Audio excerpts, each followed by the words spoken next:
In an age of increasingly homogenised hot hatches, the 2018 Subaru WRX delivers an old-school approach to performance motoring. Engine's mid-range punch, all-wheel drive traction, excellent handling, and genuine track performer. Comfortable around town despite firm suspension. Performance to price ratio still strong. Low rev lag. Notchy, rubbery manual gear shift. No navigation. Manual misses out on active safety tech. Fuel efficiency a bit average.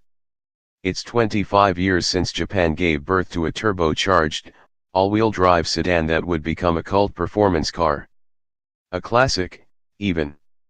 That would make perfect timing for the introduction of a next-generation Subaru WRX, though with the next all-new model not due until 2019 we'll have to make do with an MY18 update.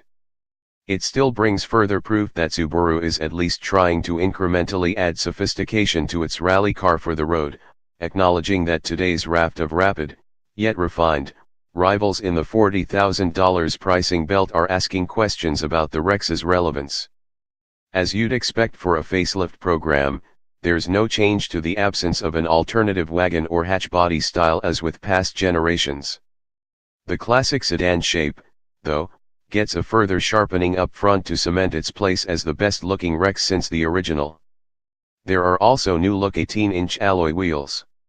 While the bonnet scoop hinders the WRX's bid to escape its boy racer stigma, there's a maturing of the exterior in other ways. The LED headlights now incorporate indicators, as well as swiveling projector lamps that illuminate corners at night, and the fog lights adopt LED technology. For the base WRX, there are some standard features borrowed from the higher-spec premium, heating for the side mirrors, dusk-sensing headlights, and rain-sensing wipers. And for keen drivers who are also keen skiers or cyclists, they'll be delighted to learn about the new roof carrier brackets. There are few alterations inside. There's some new black molding for areas including the gear shift surround and door switches panel, while the dash top multifunction display, which continues to include a digital boost gauge, is now wider, up from 4.3 to 5.9 inches, and benefits from higher resolution.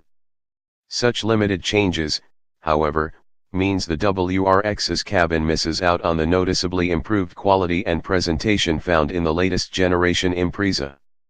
And the WRX is still an Impreza in my book, regardless of the name being dropped. Subaru has had a fiddle with the WRX's underpinnings, too.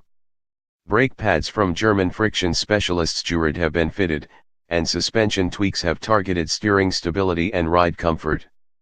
Don't expect the latter to have introduced a huge degree of newfound suppleness.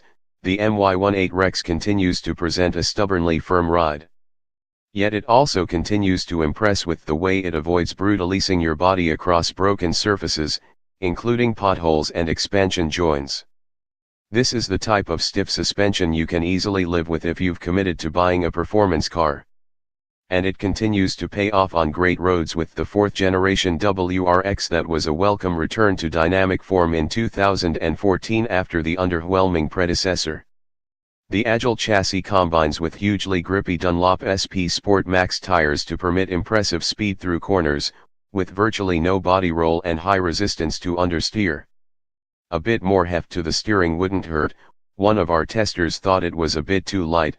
This tester thought it was a fine middling weighting, but the steering is smooth and direct. The WRX also seems to drift across patchy bitumen, making the driver more oblivious to bumps, though certainly not road noise, than the rival Golf GTI and further heightening confidence. In an era of adjustable damping systems, kudos to Subaru for engineering an excellent single suspension tune. It remains a rewarding car to punt hard on a track, too. Body lean and understeer are more evident on the limit, yet the front-end grip, still aided by a torque vectoring system, is impressive. Trying to bring the rear end into play with heavy application of the throttle remains a fairly futile exercise. Even on dirt with stability controlled switched off, we thought we'd have some extra fun in acknowledgement of the Rex's 25-year rallying heritage. This is a tricky car to unstick. Back on the sealed stuff, the latest generation WRX had already started to address its brake wear issues on a track, though the bigger geared pads, by 20% or up front, by 50% or rear, can only be a good thing. The compact Maryland circuit isn't the toughest on brakes, though we lost count of the number of laps we completed, and both brake feel and consistency remained excellent. My mind, would have appreciated the huggier Recaros from the WRX Spec.R for such extensive track running. The WRX's 197 kW/350 Nm 2.0-liter turbocharged flat 4 remains an engine seemingly more in its comfort zone at faster speeds, and above 3000 RPM where it feels especially alive, delivering marvelous mid-range thrust. Everyday drivability is far from terrible. The Boxer engine just isn't as flexible or linear as many other modern four-cylinder turbos we could mention. It would be preferable if Subaru could develop a slicker stick shift, though at least the Notchy 6-speeder moves between its gates with sufficient precision. And we still prefer it to the optional CVT Auto, which adds weight, costs an extra $3,000, and dulls performance, 0 to 100 km per hour in 6.3 seconds versus the manual 6.0 SEC. It reduces official fuel consumption from the manual's 9.2 liters per 100 km to 8.6 L/100 km, though both figures are relatively thirsty compared with rivals.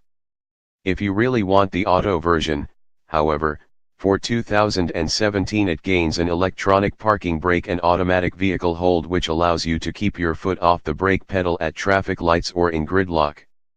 It's also the only way to get Subaru's camera-based eyesight system that can help you avoid collisions and brings adaptive cruise control.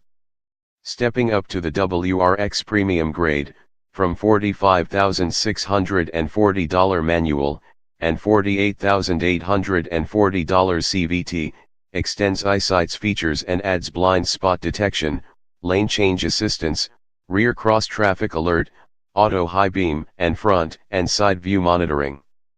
The premium $6,400 premium also brings other extras such as electric sunroof, heated front seats, electric driver's seat, navigation, leather trim, and a Harman/Kardon audio system.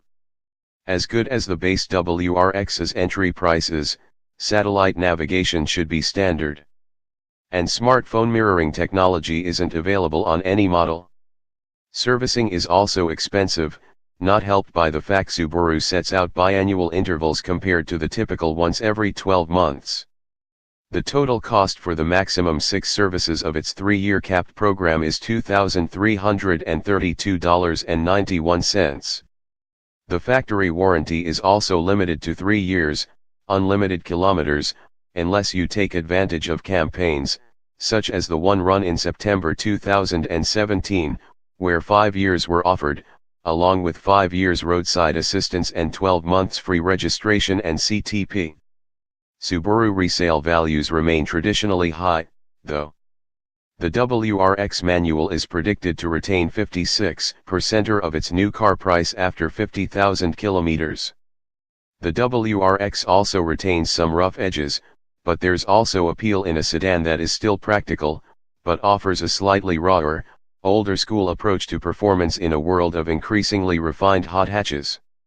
And with extra features thrown in for a minimal price increase, the WRX also continues to offer terrific bang for your buck.